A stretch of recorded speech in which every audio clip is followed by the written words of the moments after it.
Bueno, voy a saludar al doctor Fabián Salvioli, expresidente del Comité de Derechos Humanos de la ONU. Con él vamos a conversar los próximos minutos. Él es argentino y le damos la cordial bienvenida. Doctor, buenos días. Gracias por aceptar conversar con Ecuador en directo. Muy buenos días para usted y para toda su audiencia. Gracias, doctor. Doctor, bueno, acá en nuestro país, en estos días, se ha estado debatiendo una reforma al Código Integral Penal por parte de la Asamblea Nacional. Dentro de esas reformas se estaba incluyendo un recurso de revisión por organismos internacionales a sentencias que ha emitido la justicia de nuestro país. Pero acá esa opción de poder incluir esas reformas o el tema este de la revisión, como que les ha caído un balde de agua fría a ciertos grupos políticos, incluso a la fiscal general del Estado, a los jueces que han hecho sentencias. Me refiero específicamente a los que han sentenciado al expresidente Correa. Lo acusan de que busca impunidad. ¿Qué criterio merece esto? Bueno, no lo sé. Quien afirma eso deberá probar por qué lo dice. A mí me resulta una afirmación extraña. En realidad, me gustaría aclarar algunas cosas. En principio hay que tener en cuenta que la propia Constitución de Ecuador establece, creo que en el artículo 93, perdónenme, yo no soy ecuatoriano, pero el artículo 93 dice que hay una acción por incumplimiento que se puede ejercer cuando no se llevan adelante la ejecución de decisiones de órganos internacionales, sean sentencias o informes de organismos internacionales. Lo que creo que tiene este proyecto es simplemente la implementación debida de la obligación internacional que tienen los estados de cumplir con los tratados internacionales, y por supuesto que para cumplir con los tratados tienen que cumplir con las decisiones de los órganos internacionales. Los órganos internacionales no resuelven sobre la culpabilidad o no de alguien en el plano penal. Es decir, no entiendo por qué se plantea una posible impunidad de nadie, porque los órganos internacionales no revisan, no son una instancia de apelación de lo que resuelven los órganos internos. Lo único que dicen los órganos internacionales es si alguna acción del Estado, sea del Poder Ejecutivo, del Legislativo o del Judicial, son contrarias a obligaciones establecidas en los pactos. Y si es así, y se decide por un grupo de personas que son personas expertas independientes, de la más alta integridad moral y formación especializada, entonces los estados tienen que de buena fe cumplir con lo que estos órganos internacionales han indicado. Luego, quién puede ser beneficiado o no beneficiado coyunturalmente por alguna situación no debería formar parte del debate público en relación a reformas que simplemente lo que hacen es poner al Ecuador en línea con sus obligaciones internacionales en la materia. ¿Qué lectura darle al pronunciamiento de la fiscal y de los jueces? ¿Ellos deberían pronunciarse o deberían de mantenerse al margen de lo que se pueda hacer en una reforma penal? No, yo creo que todas las voces son importantes y que todas las voces deben ser escuchadas. No creo que nadie pueda estar inhabilitado o inhabilitada de llevar adelante su punto de vista y expresarlo. Ahora, todos los puntos de vista deben ser confrontados con criterios de realidad. Esto no es un ataque a la soberanía de los estados. De hecho, cuando se lleva adelante esto es simplemente porque el Ecuador ha ratificado los tratados internacionales y ha reconocido la competencia de estos órganos. Y y tampoco es lógico decir que lo único que es vinculante es la sentencia de la Corte Interamericana de Derechos Humanos, porque, para explicarlo sencillamente, en derecho internacional existe lo que se llama la no duplicidad. Es decir, si usted fue al sistema de Naciones Unidas, no puede ir al sistema interamericano de derechos humanos, con lo cual el pronunciamiento de Naciones Unidas será el último. Y obviamente ese pronunciamiento no puede quedar sin ser ejecutado en ese caso. Yo he dedicado un libro, tiene más de 600 páginas a esta temática y al por qué estos pronunciamientos son efectivamente vinculantes. Pero yo le pongo un ejemplo. Mire, supóngase que a mí me han juzgado por cualquier delito, por un homicidio, ¿no? Porque soy sospechoso de un homicidio. Y en ese juicio me han torturado. Pero a nivel interno se ha decidido que no hubo ninguna violación. Yo llevo el caso ya sea al sistema de Naciones Unidas o al sistema interamericano, y esos órganos compuestos de personas expertas independientes entienden que yo he sufrido violación a la garantía del debido proceso porque me han torturado. Esos órganos no dicen que yo soy culpable o inocente del homicidio, dicen que se ha violado mi debido proceso. Y consecuentemente el Estado es responsable internacionalmente por haber violado mis derechos y debe cumplir con lo que dice ese órgano. Que me parece que es un ejemplo claro, ¿no? Que describa esto, doctor, porque acá hay otro relato, ¿no? Acá hay prácticamente desde los grandes medios de comunicación, pues muchas veces empiezan a sentenciar y los jueces terminan prácticamente allanándose en ciertos casos al relato de la prensa, ¿no? De cierto sector de la prensa. Y eso creo que le ha hecho mucho daño a la justicia. Doctor, ¿quiénes integran por la Comisión de Derechos Humanos de la ONU?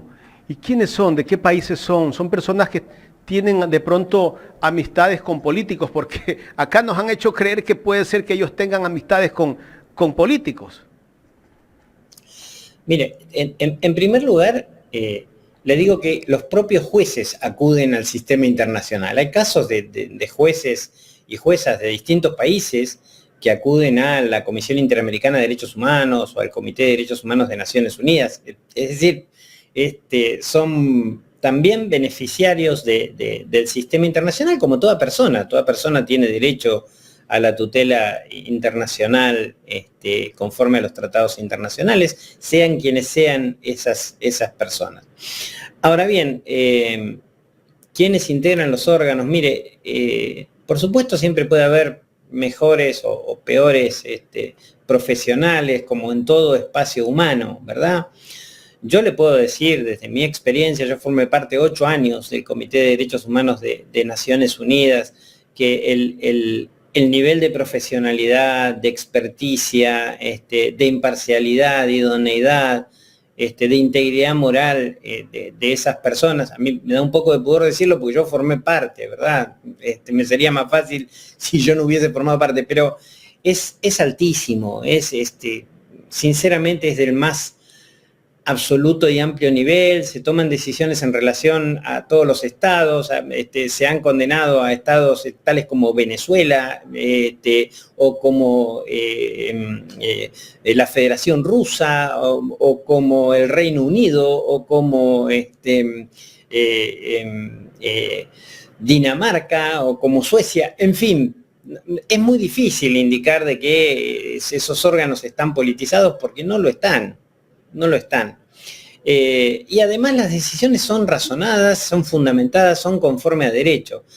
Los estados tienen todas las garantías, porque son los propios estados los que proponen a esas personas, y luego es en la Asamblea de Estados Partes de Naciones Unidas, donde se vota quienes acceden a esos espacios. El desarrollo de la función es honoraria, es decir, no cobramos, no hemos cobrado, en mi caso, por nuestro desempeño, con lo cual seguimos trabajando en nuestros espacios habituales, que generalmente son académicos. Es una acusación desafortunada. Esto no quiere decir de que, como todo órgano humano, esos espacios puedan tomar alguna decisión que no sea correcta, pero eso sucede también en los órganos de justicia nacionales y en otros lugares. Lo que sí le puedo decir es que yo, cuando he presentado como presidente del Comité de Derechos Humanos mis informes ante la Asamblea General de Naciones Unidas, nunca he recibido un cuestionamiento formal en la Asamblea de Naciones Unidas por una sola decisión que haya tomado el comité. Con lo cual, una cosa es lo que se dice en la prensa, una cosa es lo que se dice para la tribuna, y otra cosa es cómo se desarrollan los hechos en la realidad. Hay que ser serio, hay que pensar más allá de la coyuntura, y los estados tienen que cumplir con sus obligaciones en la materia, porque eso hace a lo que es un Estado democrático de derecho contemporáneo. Doctor, las decisiones que toma el Comité de Derechos Humanos de la ONU son vinculantes. ¿Es obligación del Estado asignante acatarla? Mire, hay un gran debate en relación a esto. Yo he dedicado un libro a esa cuestión, que se publicó hace 3 años y que no tiene nada que ver con la coyuntura ecuatoriana. Lo aclaro por las dudas, porque es un libro que tiene más de 600 páginas y que analiza los pronunciamientos de todos los órganos internacionales, entre otros el Comité de Derechos Humanos. Y claro que sí. ¿Sabe por qué? Por una razón muy sencilla. Si no fuese obligatorio lo que dice el comité y quedara a discrecionalidad de cada estado, el sistema no tiene ningún sentido. Imagínense usted un sistema en el cual alguien es juez y parte al mismo tiempo. Eso no resiste la mínima lógica. Y además lo peligroso que sería esto para la universalidad de los derechos humanos. Es decir, Afganistán va a decir si es obligatorio o no un pronunciamiento del comité para eliminar toda la forma de discriminación contra la mujer. ¿Quedará en manos de cada estado el decir esa cuestión? No. Además hay que pensar que son obligaciones de estados y que los gobiernos son coyunturales y los gobiernos cambian. Entonces, esto es válido para gobiernos de todo signo político que el día de mañana integren un Estado.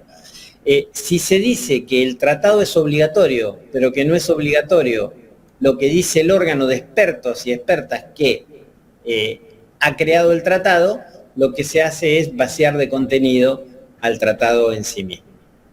Entonces, son vinculantes. Volviendo al tema ecuatoriano, doctor, ¿qué pasa si en esas reformas que se están dando acá en el Código Integral Penal Ecuatoriano no se incluye esta opción para que se revise por un Comité Internacional de Derechos Humanos ciertos casos de sentencias? ¿Igual puede hacérselo? Por supuesto, porque de hecho ya se hace. Digamos, en realidad no es una revisión de sentencias. Otra vez, usted lleva un caso por haber sufrido violación por cualquiera de los poderes del Estado. Y eso ya sucede actualmente. Lo que me parece lógico es avanzar en la implementación de las decisiones de esos órganos. Ecuador no va a poder impedir, aunque jamás apruebe esto, no va a poder impedir de que lleguen casos al plano internacional por posibles violaciones al debido proceso que emerjan de sentencias, como tampoco va a poder impedir que lleguen casos internacionales y, por ejemplo, sanciona una ley que es discriminatoria, y en este caso es un hecho del Congreso. O tampoco va a poder impedir que llegue un caso de torturas practicadas por un agente de la policía que es del poder, pertenece al plano del Poder Ejecutivo. Porque ya llegan esos asuntos, llegan a la Comisión Interamericana de Derechos Humanos en el plano regional, o llegan a órganos internacionales de Naciones Unidas, como el Comité de Derechos Humanos o el Comité de Derechos Económicos, Sociales y Culturales. Eso es así desde hace mucho tiempo. Lo que en todo caso se está haciendo es aclarar a través de una norma de que hay que hacer lo que hay que hacer. O sea, incluyéndose o no incluyéndose, cualquier persona que se sienta con sus derechos vulnerados puede acudir. Por supuesto. Está muy claro eso. Ahora, ¿cuál es la función de la Corte Interamericana de Derechos Humanos, doctor, y el Comité de Derechos Humanos de la ONU? Bueno, son dos órganos diferentes. La Corte Interamericana forma parte del sistema de la OEA, del sistema interamericano, y es el órgano judicial del sistema interamericano, al cual le llegan casos por la vía de la Comisión Interamericana o de los estados. Saca sentencias contenciosas u opiniones consultivas y en caso de que en una sentencia encuentre a un estado responsable, establece las reparaciones a las víctimas. El Comité de Derechos Humanos de Naciones Unidas es otro órgano, es un órgano de la Organización de Naciones Unidas que interpreta y aplica un tratado muy parecido al Pacto de San José de Costa Rica, que se llama Pacto de Derechos Civiles y Políticos. Es decir, el Comité de Derechos Humanos es el equivalente en el plano internacional a lo que viene a ser el Sistema Interamericano de Derechos Humanos, con una diferencia. En Naciones Unidas no hay Corte de Derechos Humanos, ¿sí? Existe una Corte Internacional de Justicia, que es otra cosa, que solo reconoce casos de estados contra estados, pero no pueden acudir las personas a la Corte Internacional de Justicia. Por eso en Naciones Unidas no hay Corte de Derechos Humanos. Los casos que llevan personas al sistema de Naciones Unidas finalizan en la decisión del comité respectivo. En este caso estamos hablando del Comité de Derechos Humanos, hay otros, ¿sí? Entonces es la última palabra del sistema y consecuentemente deben ser cumplidos. Perdón, lo explico muy sintéticamente, pero bueno, para está tratar clarísimo. de hacer. ¿Cuántos jueces integran el Comité de la ONU?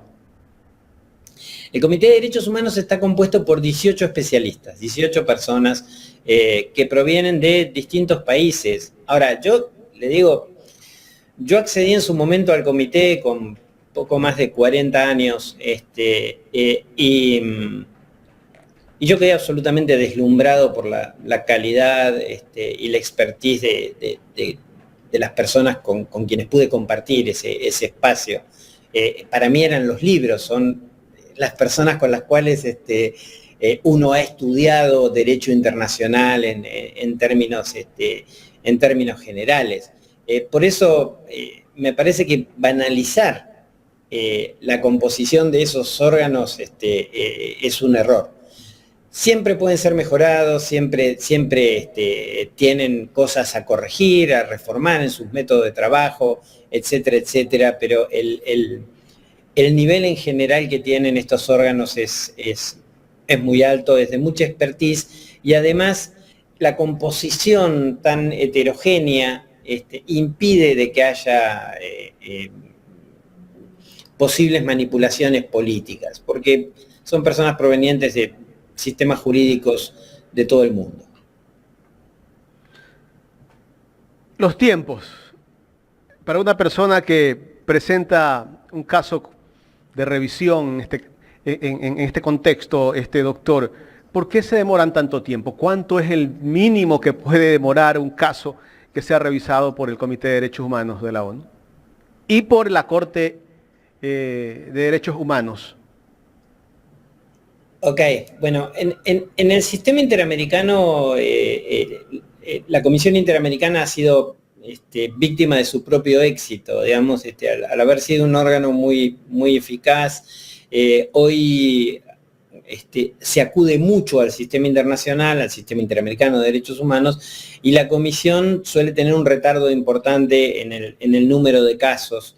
Un caso promedio en la Comisión a veces tarda 7 u 8 años, y luego de ahí pasa a la Corte Interamericana de Derechos Humanos. En la Corte los casos son mucho más rápidos, suelen tardar 2 años y medio, lo cual es bastante razonable para para un proceso. Pero si se entiende de que para llegar al plano internacional hay que agotar los recursos internos, a veces desde que se cometió la violación hasta que hay una sentencia de la Corte Interamericana, pasan 16 o 17 años, lo cual es mucho tiempo. En el sistema de Naciones Unidas es más rápido. También, por supuesto, depende de la complejidad del caso, ¿no? No es lo mismo una masacre con crímenes de lesa humanidad que una violación al derecho a la libertad de expresión, ¿no? Para mencionar situaciones distintas. Hay menos habitualidad en los países de América Latina de llevar casos al sistema de Naciones Unidas, porque es más conocido el sistema interamericano. En promedio, un asunto que se presenta al Comité de Derechos Humanos puede tardar 4 años y medio, más o menos, en ser resuelto. También depende mucho de la complejidad del asunto que ha llegado, de la prueba que hay que evaluar, en fin, hay distintas variables, pero más o menos se tarda eso. Doctor, ¿qué pasa cuando se determina que hubo vulneración de los derechos humanos de personas? Se han dado casos de políticos que han sido acusados por asesinato y la Corte o el Comité de la ONU falla a favor de esas víctimas. El Estado tiene que reparar esas víctimas, lógicamente. Pero hay sanciones aparte. En el caso de expresidentes, que calles tengan el nombre de un expresidente de la República o plazas tengan el nombre de esa persona que no hizo bien su trabajo, que vulneró los derechos humanos de otras personas. Bueno, digamos, hay situaciones distintas. El plano internacional no es una revisión de todo lo que pasa en el plano interno, ni le tiene por qué decir al sistema interno cómo tiene que nombrar o no nombrar una calle cuando algún gobernante ha sido o se han cometido violaciones de derechos humanos durante su gobierno. En buena medida, ¿sabe por qué? Porque violaciones de derechos humanos se cometen durante todos los gobiernos. Digamos, es muy difícil encontrar un gobierno en el cual no haya habido una violación de derechos humanos. Así que convivimos con eso. Diferente es la situación cuando tenemos violaciones graves, sistemáticas de derechos humanos o crímenes contra la humanidad. Eso es lo que yo hago actualmente en Naciones Unidas, es mi otro trabajo. Yo actualmente soy relator de Naciones Unidas en materia de justicia transicional y yo trabajo con casos de genocidio, crímenes de lesa humanidad o crímenes de guerra. Ahí sí, digamos, cuando se han cometido gravísimas violaciones de derechos humanos y hay murales o calles que glorifican a quienes han ordenado o perpetrado esas masacres, los órganos internacionales dicen que como garantía de no repetición y en resguardo de los procesos de memoria, esas calles, esos monumentos, esos espacios, esos murales deben ser removidos. Usted puede ver mi informe sobre Serbia, que hice hace 2 años, o mis pronunciamientos en relación a los símbolos franquistas en España. Acá en Latinoamérica hay algún ejemplo de que también se ha tomado ese tipo de decisiones de ex presidentes que han sido parte de dictaduras. Bueno, sí, en mi país, en la República Argentina,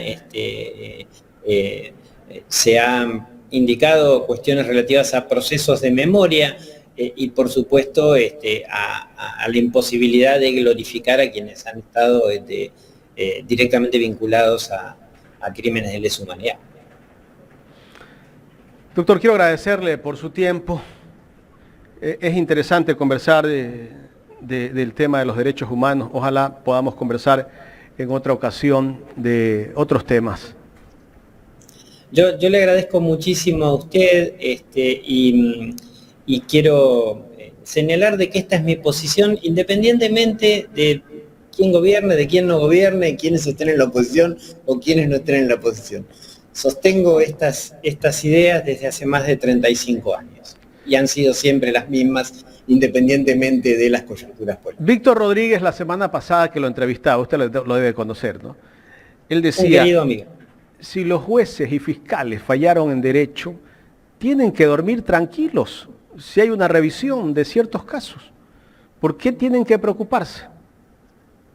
Mire, Víctor, que ha sido secretario de la Corte Interamericana de Derechos Humanos, digamos, una de las personas más notables, e integró el Comité de Derechos Humanos cuando yo lo presidí.